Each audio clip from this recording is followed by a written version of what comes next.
What's up, everybody? It's your boy BLG here today, and I just wanted to talk about season 2 of the One Piece live action because it's so fucking good.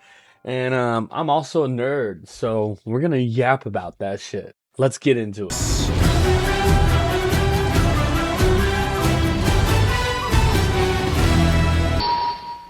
So first thing I want to talk about is Nico Robin. Out of all the characters to come up this season, this one was one of my favorites that I was looking forward to, specifically for my girlfriend, because my girlfriend started watching the anime like right around Marineford, so she never got to see how the crew came together, and I'm using the live action as an opportunity for her to kind of get that, at least until the remake of the anime comes out. But Nico Robin was one of those like characters that I was excited to see on screen. I think she's probably one of the more easier characters, but I was also interested in seeing what her fucking devil fruit powers looks like.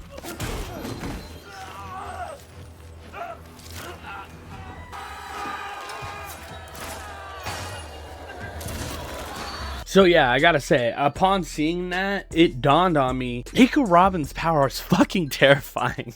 But overall, I really love the actress performance in season 2 for Nico Robin. I think she did a great job. I have no complaints on her part whatsoever. She added her own little flair to it. I was really digging the Russian accent, and I just felt like it made sense. I know, like, I never once actually like thought of Robin as like Russian, but I know Oda said that he specifically wanted her to be Russian, and I gotta say, after seeing it in a live action, it does absolutely make sense. My name is Nefertari Vivi, Princess of Alabasta. Another character that I was really excited about this season was Miss Wednesday, Nefertari Vivi. I think she did a great job. She oozed a lot of charisma, and her like chemistry with the rest of the crew was definitely there. You could definitely tell that she was kind of going through this emotional arc through the whole series. You first see her, she's kind of antagonistic to the group, but then over time she becomes, you know, their friends, and you definitely see that in this season. I do think it's a little bit subtle. It's more subtle than it is in the anime, but that's because you spend a lot more time with these characters in the anime than you do in the show. You really only spend like 1 or 2 episodes on that specific part of the show in the live action, but she did a great job, and the actor has some actually good acting skills. She really showed her acting chops in a couple of emotional scenes. I definitely think she was a great pick for the casting of Vivi. And when we get to Whiskey Peak, we basically see like one of my favorite scenes in an entire season, which is that boy Zoro. His fighting scene in this sequence is fucking incredible, and you could definitely see the amount of dedication that the crew and the cast put into this. It's really good, and I gotta say, I've been following Mackenyu for a while now, especially since he got casted as Zoro. You could just tell that he loves doing what he does. You could tell that he loves playing Zoro. You could tell that he loves One Piece, and it oozes out of everything in this specific scene. And you could even tell because even on the behind the scenes footage that Netflix released, he refused to cut the amount of people he was supposed to fight in that scene. He said it absolutely had to be 100 people, and that is literally the kind of attention to detail that you need from a cast that loves the property they're working on. So that entire sequence was just chef's kiss. And before we move on to some of the more nuanced takes that I have on One Piece live action, I gotta say, we gotta move on to Brook because they made him a nigga.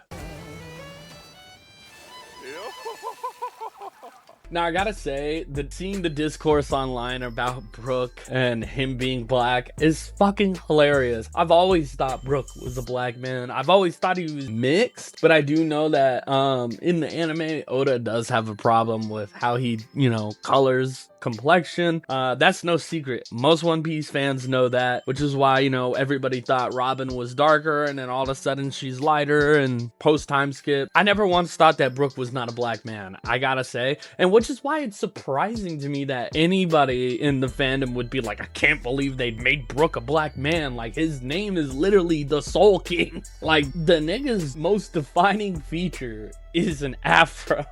I guess they missed that part.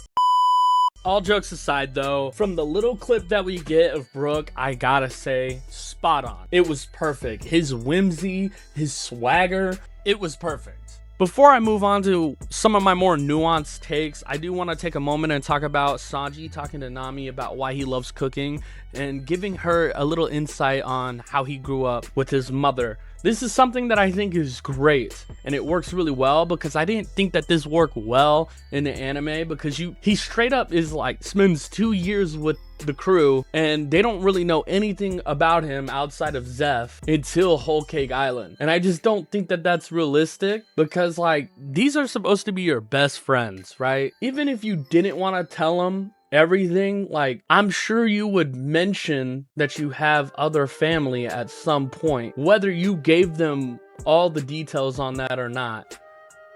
Hi, great piece. It ties up, and it's a little just Easter egg about Whole Cake Island. So good. Chopper, come out! Hi, Tadum. My name is Tony Chopper. Now it's time for some of my more nuanced takes of season 2 and some of the things that I didn't like, which is, you can tell they blew the budget on the CGI characters. You can absolutely tell. I do feel like the Zoan types in their like human hybrid form looked goofy. There was times where I did feel like I was watching a Power Rangers movie. Certain things just felt like a prop or felt like a set, and that's not good, you know. And I know we're talking about a show that has giants and crazy shit in it, but for most of the season, at least those things feel real to that world. But there was some times in the season where I just felt like, man, that's a prop, that's a set piece. And the same thing with the Zoan types, you know, Chopper's heavy point. There was a lot of times where I was like, that's a man in a suit. I just wasn't really digging those parts of it, but it wasn't enough for me to like condemn the overall thing. I think everything else about the show is good, but that part I definitely had issues with, because Chopper's heavy point looks not good. And I know a lot of people are gonna say like, well, it's because he's supposed to be a monster and the village was afraid of him, so they made him purposely ugly in that form. I don't think that. I just think, you know, they should have done a little bit of both, a little bit of the practical, you know, actual suit, but also a little CGI over it, which they did. When you first see him, they gave him like pecs and shit, and he actually like looks good. But then in other times, he just straight up looks like a dude in a suit, and I didn't like that. That's the only criticism that I have on season 2. Overall, I think One Piece does a really good job of bringing the goofy world of One Piece to life. I understand that it is very challenging to bring something like One Piece to the big screen. There really is a fine line between a goofy, wacky world and just cringe content that doesn't look good, and I do feel like they toe that line very well. They do a good job of making everything make sense within the context of One Piece. I had a very great time watching season 2, and I honestly can't wait to see what they do with Alabasta and future arcs to come. With that being said, let me know in the comments what you guys think of season 2 One Piece live action, and I hope you guys have a wonderful day. Yeah.